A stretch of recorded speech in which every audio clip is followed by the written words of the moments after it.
जिसने मेरे अंदर ये कमिटमेंट, ये आग, ये भावना पैदा की कि मैं अपने देश, अपने समाज, अपने कौम के लिए ये कैसे लड़ पाऊं और अपनी सारी इच्छाओं को तिलांजलि देते हुए एक स्वयं सेवक के नाते ये सारे कैसे लड़ पाऊं, वो इंसिडेंट मैं आपके सामने रखना चाहता हूं। और मेरी आत्मा को इस घटना ने झंझोड़ दिया।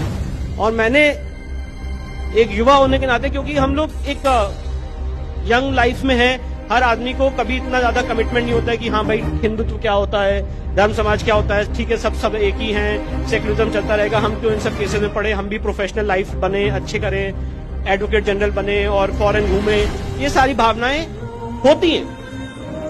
पर वो सारी भावनाएं मेरी शनै शनै समय के साथ खत्म होती चली गई।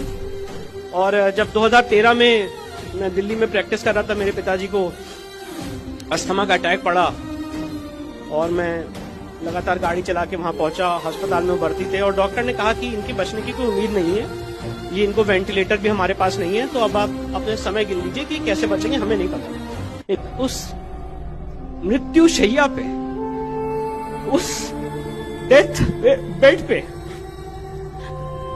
मेरे पिताजी ने मुझसे कहा, और उन्होंने कहा, विष्णु,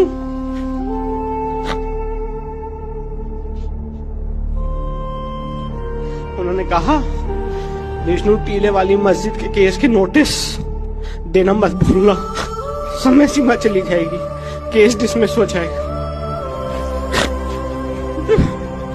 टूट गया।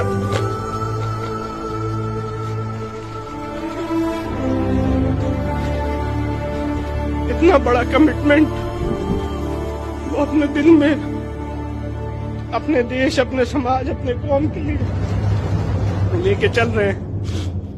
उसके बाद मैंने अपने आप को ये समझा कि अपने जीवन के अगले समय जितने भी बचे हैं, मैं अपने देश, अपने समाज, अपनी कौम के लिए जो इतिहास में हम लोग के साथ जातियां हुई है, जुल्म हुआ है, उसके लिए मैं अर्पित करूं।